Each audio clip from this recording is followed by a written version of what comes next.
Hello everyone, इस video में हम करने वाले हैं meaning of performance appraisal, it's definition and it's characteristics. तो चलिए अपनी वीडियो को स्टार्ट करते हैं। परफॉर्मेंस अप्रेजल का मीनिंग होता है कि किसी भी कंपनी में, ऑर्गेनाइजेशन में जो एम्प्लॉयज़ वर्क कर रहे होते हैं उनकी परफॉर्मेंस को एक तरह से मेजर करना कि वो कहाँ स्टैंड कर रहे हैं, ताकि अब जो है हम उसी के बेसिस पर डिसीजन ले सकें कि क्या जो उनकी कैपेबिलिटीज़ हैं वो उसके अकॉर्डिंग वर्क कर रहे हैं कि नहीं कर रहे, और जो कंपनी ऑब्जेक्टिव्स अचीव करना चाहती है क्या वो उसे अचीव करने में कंपनी की हेल्प करने वाले हैं कि नहीं करने वाले। तो इसका मीनिंग है, देखिए, it implies evaluation of employees qualities, capabilities and skills in relation to their work. देखिए, एक मेन बात ये ज़रूर है कि हम किसी की भी क्वालिटीज़ को, कैपेबिलिटीज़ को और स्किल्स को मेजर जो कर रहे हैं वो हमें अपने स्टैंडर्ड्स को किस तरह से फिक्स करना है मेजर करने के लिए, ये सोचकर कि हमें काम किस तरह का उनसे चाहिए है। ठीक है, जो उनका काम है उससे ही उनको कंपेयर किया जाएगा, ये नहीं कि हम किसी और कंपनी के जो काम है उनसे रिलेट करके उनको कंपेयर करने लगे। तो हमें क्या करना है, इवेल्यूएट करना है। इवेल्यूएट मीन्स एक तरह से पता लगाना है कि उनकी क्वालिटीज़, कैपेबिलिटीज़ और स्किल्स क्या क्या हैं, क्या इम्प्रूवमेंट हुई है, क्या उनके अंदर कमी रह गई है, ये सब। ठीक है, सेकंड है इवैल्यूएशन ऑफ स्किल्स। ये इसी के मीनिंग में ही आ रहे हैं सारे पॉइंट्स, जो मैंने आपको पैराग्राफ में ना लिखकर पॉइंट्स में लिख दिया है ताकि क्लैरिटी और ज़्यादा हो जाए। तो सेकंड है evaluation of skills and capacities of employees working in an organisation according to pre determined standards is known as performance appraisal. हम क्या कर रहे हैं, वही बात है कि स्किल्स और कैपेसिटीज़ जो एम्प्लॉयज़ हैं उनको हम क्या कर रहे हैं, मेजर कर रहे हैं, डिटरमाइन कर रहे हैं, जो भी हमने अपने स्टैंडर्ड्स को फिक्स किया हुआ है अकॉर्डिंग टू दैट, उसी को हम क्या कहेंगे, परफॉर्मेंस अप्रेजल। अब ये जो स्टैंडर्ड्स फिक्स किए जाएंगे वो हर कंपनी, हर ऑर्गेनाइजेशन, हर फैक्ट्री, कुछ भी हो सकता है, वो अपने अपने अकॉर्डिंग उसे फिक्स करेंगे कि हम अपने एम्प्लॉयज़ से क्या एक्सपेक्ट करते हैं और वो उसके अकॉर्डिंगली क्या वर्क कर रहे हैं या क्या कमी रह गई है। इसके मीनिंग में ही हमारा नेक्स्ट पॉइंट है, अगर हम परफॉर्मेंस अप्रेजल करते हैं मीन्स हम सबकी परफॉर्मेंस को वन बाय वन चेक करते हैं, तो हम ना एफिशिएंट और इनएफिशिएंट एम्प्लॉयज़ के बीच में ना डिफरेंस क्रिएट कर सकते हैं कि कौन सा ज़्यादा अच्छा वर्क कर रहा है एम्प्लॉय और कौन सा कम अच्छा वर्क परफॉर्म कर रहा है। तो नेक्स्ट पॉइंट है, अब देखो हमने क्या किया, एफिशिएंट और इनएफिशिएंट एम्प्लॉयज़ के बारे में पता लगा लिया, तो जो ज़्यादा अच्छे से एफिशिएंटली वर्क कर रहे हैं हम उनको प्रमोशन ऑफर कर सकते हैं।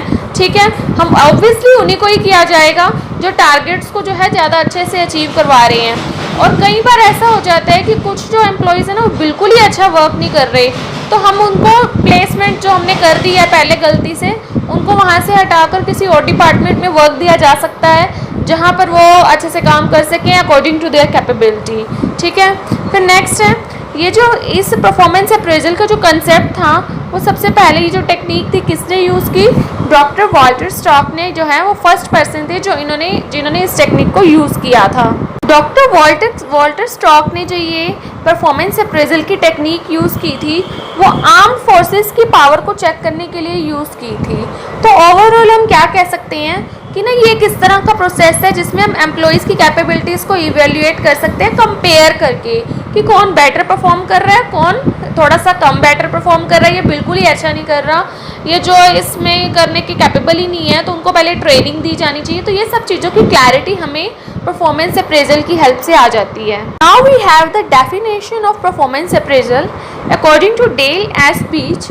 Performance appraisal is the systematic evaluation of individual with regard to his or her performance on the job and his potential for development। इसका भी यही मीनिंग ही है कि हम ना एक सिस्टम फॉलो करते हैं परफॉर्मेंस को मेजर करने के लिए किसी भी इंडिविजुअल की with regard to his her performance, कि वो किस तरह से परफॉर्म कर रहे हैं अपनी जॉब में, कितना पोटेंशियल है उनके अंदर, कितना वो कंपनी के लिए बेनिफिशियल हो सकते हैं, कितना काम वो करके कंपनी को दे रहे हैं। Our next topic is characteristics of performance appraisal. First is performance of employees is evaluated under performance appraisal। ये तो बहुत अच्छे से क्लियर है कि performance appraisal किस लिए होता है, परफॉर्मेंस को मेजर करने के लिए, और जो अच्छा वर्क कर रहे हैं उनको हम क्या रिवॉर्ड दे सकते हैं, और जिनके अंदर कहीं कमी आ रही है हम उनको ट्रेनिंग दे सकते हैं, या फिर किसी और डिपार्टमेंट के अंदर हम प्लेस कर सकते हैं, या फिर उनसे बूस्ट अप करने के लिए मोटिवेट किया जा सकता है, कुछ भी किया जा सकता है। पर उसके लिए सबसे पहले हमें परफॉर्मेंस अप्रेजल करके उनकी कैपेबिलिटी का पता लगाना पड़ेगा। ठीक है। Next is it is a continuous process. ऐसा नहीं है कि एक बार कर लिया तो इसका काम ख़त्म, इसको रेगुलर बेसिस पर करना पड़ता है ताकि हम टाइम बाय टाइम जो है एम्प्लॉयज़ की जो है कैपेबिलिटीज़ को जान सकें, उनके पोटेंशियल को जान सकें।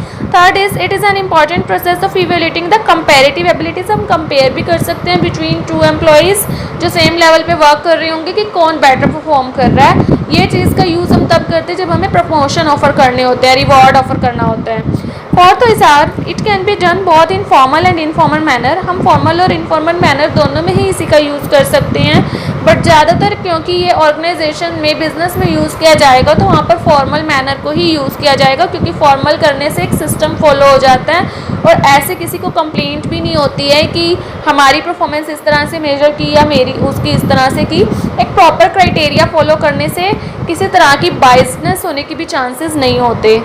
Last point is it helps in identifying the ability, qualities and efficiency of every employee।